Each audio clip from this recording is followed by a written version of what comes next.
Hi, this is our ICM Statistics video project by Sarah, Alec, and Rebecca.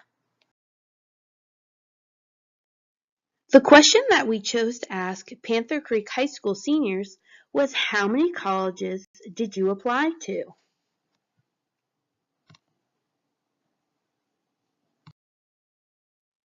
On this slide, we have a chart that describes the data that we received from the students polled.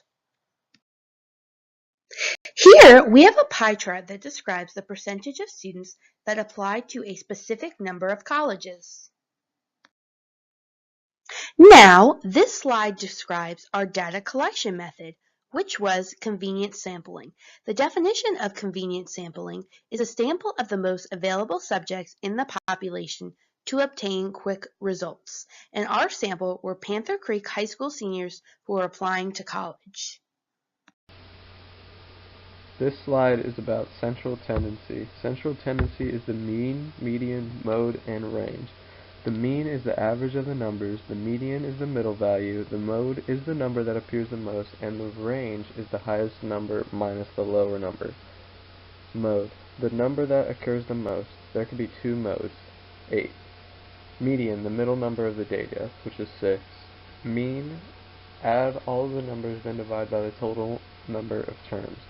That's 6.03. Measures of spread. The range of our data was 11. Quartile 1, or the average of the data set before the median, is 4. Quartile 2, or the median, is 6. And quartile 3, or the average of the data set after a median, is 8. As you can see below, we've constructed a box and whisker plot showing the range going from 1 to 12, the median being at 6, quartile 1 being at 4, and quartile 3 being at 8. Standard deviation. Standard deviation is defined as the measure used to calculate the variation of the data within the data set. It shows us how much the data deviates to one end of the scale. It could be very high or very low.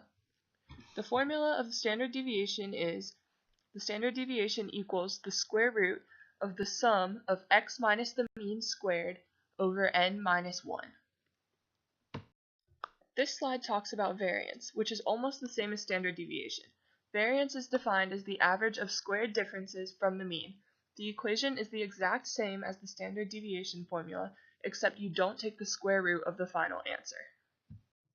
On this slide, we show how you calculate the variance and the standard deviation of the data. So what you do is you plug the numbers in. So for example, using the number 1, you do 1 minus 6.03 squared, and you find that, and then you have to do it for all of the other points. So you have to do the given number x minus 6.03 squared, add all of those numbers together, and divide by 100 minus 1, which is 99, which for the variance you would get 8.64. And for the standard deviation, you have to take the square root of the variance, which would give you 2.94.